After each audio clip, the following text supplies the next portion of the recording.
Mon nom c'est Christian De Vita et je suis un réalisateur, un écriture et storyboardiste dans des dessins animés. Je travaille dans l'industrie de 32 ans, je pense. When I was young, I liked to draw comics and tell stories. I wasn't very communicative, so I could just draw all day long. I never thought this was a career or anything. It was just something I was doing naturally, just drawing. So then I went to film school to learn animation, and from there it just sort of carried on. But the natural thing was I like to tell stories through drawings. That was what I wanted to do. I started working in TV series and then music videos. I arrived in London in 92, 93. So I started working on TV series for different studios as an assistant animator and then an animator. The first film I worked on was Space Jam. I was in the animation department. So I didn't start working as a storyboard artist in films until 2006 or 2007. And that's when I eventually worked with Wes Anderson as a head of story on Fantastic Mr. Fox, but it took 15, 16 years. I started as an animator, and then I started directing, became a supervisor in the Philippines for 2 years. I started to move towards storytelling. I wanted to do storyboards and direct, so I arrived at films after a while. Yeah, that was the first big animation production I worked on. It was fun times. It was a great studio to work in. It was at the central of London. It was a good experience because of the level of animation that we were doing. But even though I enjoyed it, it's where I understood that I don't want to animate, I want to tell stories. So it was an understanding of what it would be to be an animator, the level, the quality, the skill, the technique, and I could see there was animators that were so much better than me, and it's like I want to tell the story. I don't want to just do this. So, but it was fun. I drew Bugs Bunny, Daffy Duck. All these characters are great, so it was a good experience. If it's for me, or if it's for a producer, or for an investor, or for a project, if it's me, it always starts with lots of sketchbooks, lots of writing, lots of ideas. It could be a line of dialogue, or it could be an idea for a character, or it could be just a little story that I heard or want to tell. So it just starts in a sketchbook with writing and some thumbnails of images.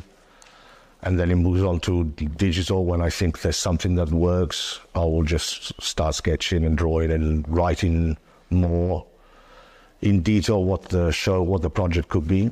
But if it's for a client, then it just depends. It's really different. First step is always preparation. Every director works in different ways, so everyone has a different process.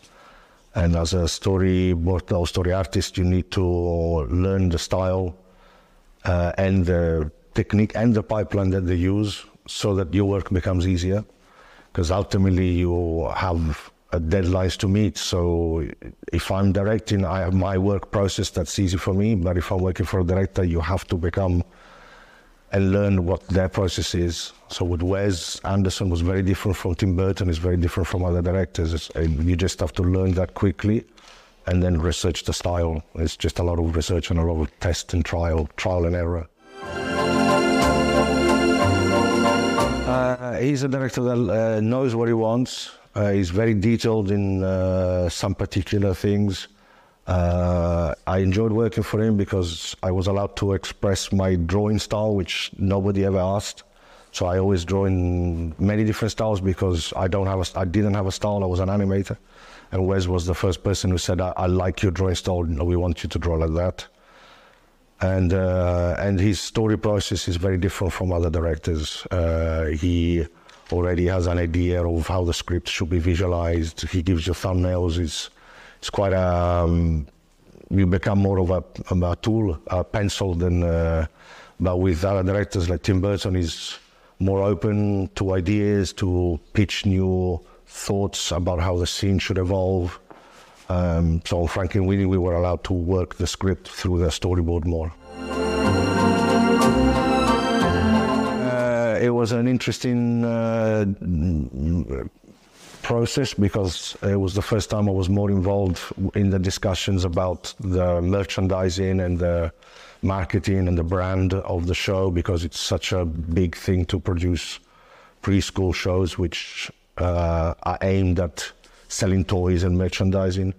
So it's interesting to try and work story and narrative and character design and creation with a commercial goal in the end. So there's always compromises that you have to make, but it's, you know, it's part of work, and I think to work in animation and not to realize that you're working for a product is kind of stupid. So you know, you work for what you're there. So you just put your artistic side on it, your style. So, but there's a lot of compromises. Frankenweenie, there's one shot, just one shot, where the camera starts on a dead fish and the camera moves back, and it's just one joke with the character comes up and it's in a pet shop, and the owner says, "Which fish do you want?" And the character called Igor, he says, "That one." And it's just because we used 3D, so the camera was coming through the fish tank. In 3D, in the cinema, you could see everything felt wire. It's just because it was a simple camera move, but in one shot we told so much of the story and the character, and that small thing is more precious sometimes than one big scene that I did for 1 month or 2 months. It's little things like, and mostly it's the people. I like working with people, and once you get with a good group of a good crew, it's usually people you like working with, you enjoy. We work in animation because it's fun, not because it's a job. So if you work in a studio where you argue with everybody, leave, it's not good to see.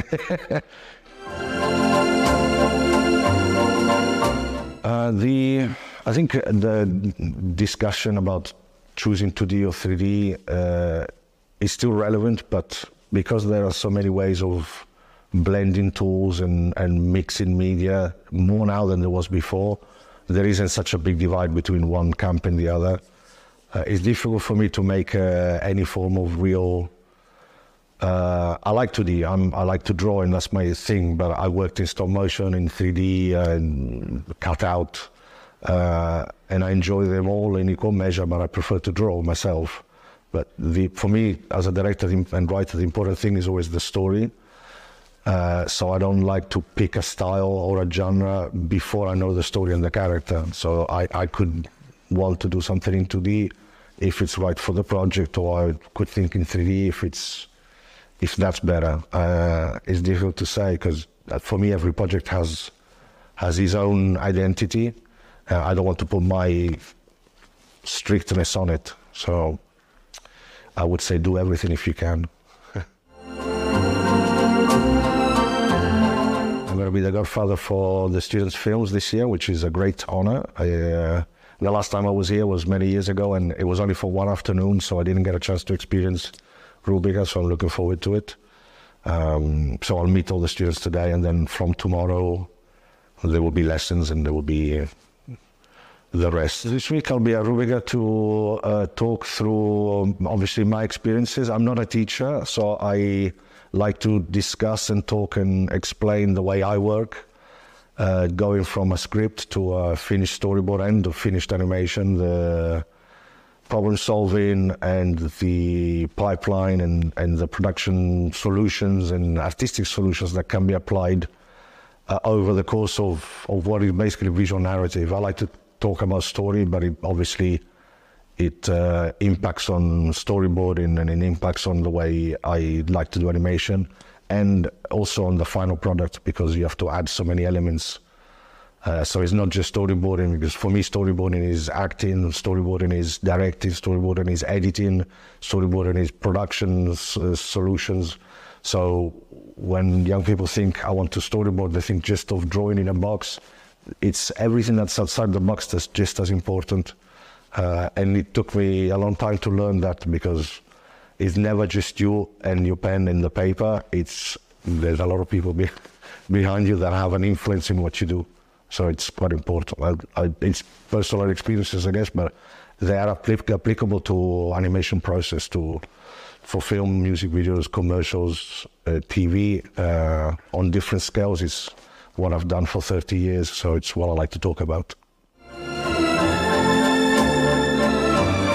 A good message to give to any student is always be open to another person's opinion. Even though you think you're right,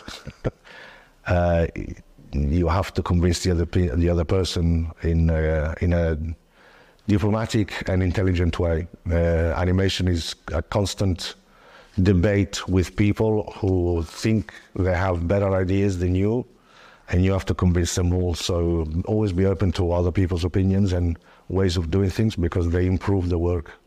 To be closed and shut down and not allow the influence of your colleagues or your class friends or even your producers, is narrow-minded.